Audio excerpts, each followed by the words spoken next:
정리하겠습니다. 첫 번째, 예창패에서 반드시 떨어지는 아이템은 소상공인 아이템입니다. 그리고 반드시 합격할 수 있는 부분 중에 라이프 혁신형에 해당하는 분야들이 많이 있는데 의식주죠. 그리고 이거를 플랫폼화해서 B2B화 한다라고 하면 뽑혀요.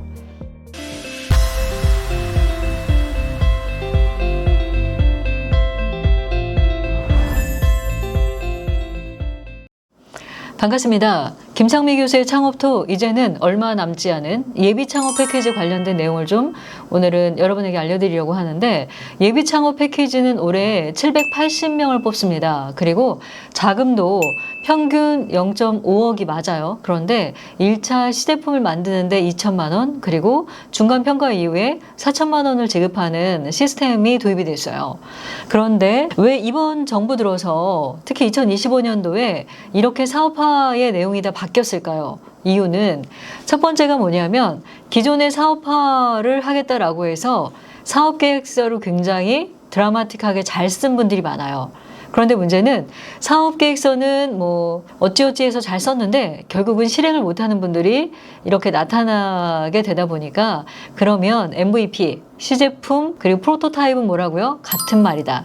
이 세 가지를 먼저 만들 수 있고 세 가지를 가지고 진행할 수 있는 능력을 1차적으로 한번 우리 걸러봅시다 라고 해서, 이번에 모든 사업계획서에 특히 예비 창업 단계에 들어오는 사업계획서들은 어때요? 다 이 시제품에 관련된 부분을 초기에 좀 보는 과정들이 있습니다.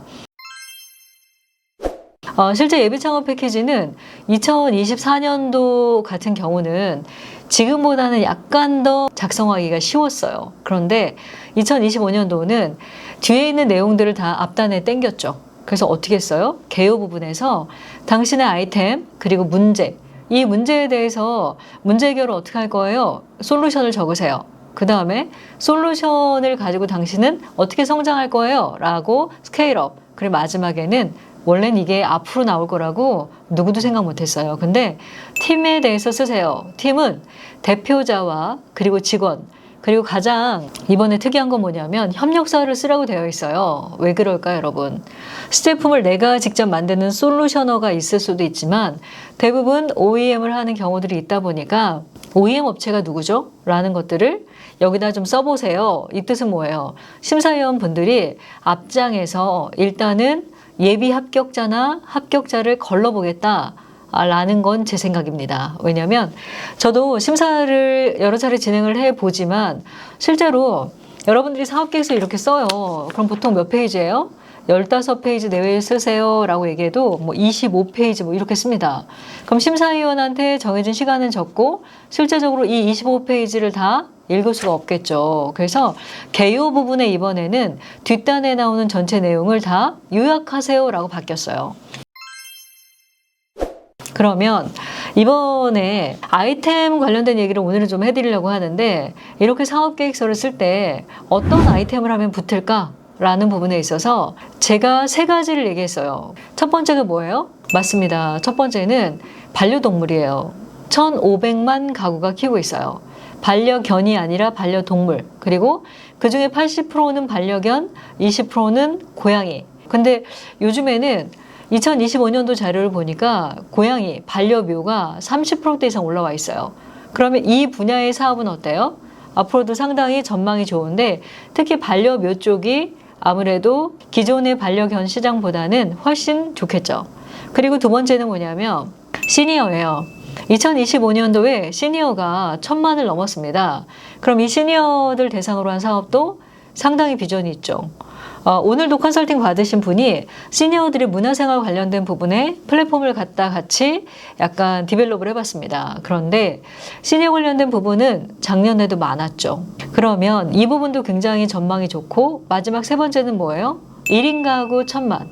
그런데 문제는, 그러면 교수님 이 세 가지 분야 말고는 딴 거 쓰면 안 되나요? 아니에요. 이 세 가지를 너무 많이 쓰기 때문에 세 가지를 제외한 나머지를 오늘 제가 소개를 좀 해드리도록 하겠습니다. 첫 번째는 뭐냐면, 아이템은 여러분 바로 아이템의 개요 다음에 문제에 대한 게 나오잖아요. 문제가 있는, 이 문제를 해결해야 되는 시장이 있는 곳이 곧 아이템이에요. 그러면 1년 전만 해도 가장 화두가 됐던 거는 코로나 팬데믹입니다. 그래서 코로나 팬데믹 시절에는 예를 들어 비대면이다라고 해서 뭐 메타버스라든가 아니면 뭐 AI라든가 이런 부분들이 굉장히 각광을 많이 받았어요. 그런데 지금 같은 경우에는 코로나 팬데믹에 대한 어떤 키트를 만들겠다. 또는 이 관련된 부분에 면역력을 높이는 음식을 하겠다. 또는 실제적으로 코로나 팬데믹으로 인해서 발생된 면역력 질환 병들이 굉장히 많아요. 그러면 그런 것들을 실제 나는 나의 현재 이 증상으로 인해서 나는 어떤 병인지 면역력 질환에 어떤 문제가 있는지를 파악해 드릴게요 라는 플랫폼들이 작년에 뽑혔어요. 그리고 또 보면 이런 게 있습니다. 감염성 병원체 암 팬데믹 대응을 해서 초고속 정밀 다중 진단을 하는 플랫폼이 뽑힌 경우도 있고, 그리고 또 하나는 이거예요. 메디컬 부분인데 이런 거죠. 여러분, 사람이 살아가면서 가장 원하는 복 중에 하나는 건강일 거예요. 그러면 건강 관련된 부분에서 젊음과 그리고 나이 듦에 상관없이 문제가 되는 게 뭐죠? 사고라는 게 있죠. 그러면 뭐 인대나 관절 그리고 뭐 장기 관련된 내용들에 어떤 메디칼이 적용되는 사례들은 항상 뽑힙니다. 근데 문제는 뭐죠? 이렇게 이 메디칼 같은 경우에는 전문성이 없는 분들이 실제 지원하시면 100% 탈락이에요. 이게 의료기기는 괜찮은데 만약에 의료 지식과 경험이 필요한 부분들은 심사위원들이 이분의 경력에서 일단 컷합니다. 하지만 메디칼은 절대 떨어지지 않는 분야 중에 하나다 라는 거 알고 계시면 좋을 것 같고, 그리고 두 번째는 뭐냐면 여러분, 요즘에 파티라는 게 상당히 인기가 있죠. 제가 어린 시절에는 파티라는 개념은 별로 없었어요. 뭐 생일 파티 정도? 근데 요즘은 워낙 이 MZ를 중심으로 다양한 파티가 있다 보니까 고객의 니즈 중에 하나는 뭐예요? 파티 관련된 건데 파티 및 이벤트 원스톱 서비스 플랫폼이 나왔어요. 그런데 여러분 생각해 보세요. 파티나 이벤트를 하는 업체는 예창이 안 돼요. 왜 안 되죠? 소상공인형 창업이에요. 근데 파티나 이벤트를 원스톱으로 하는 플랫폼은 어때요? 소상공인형은 아니죠.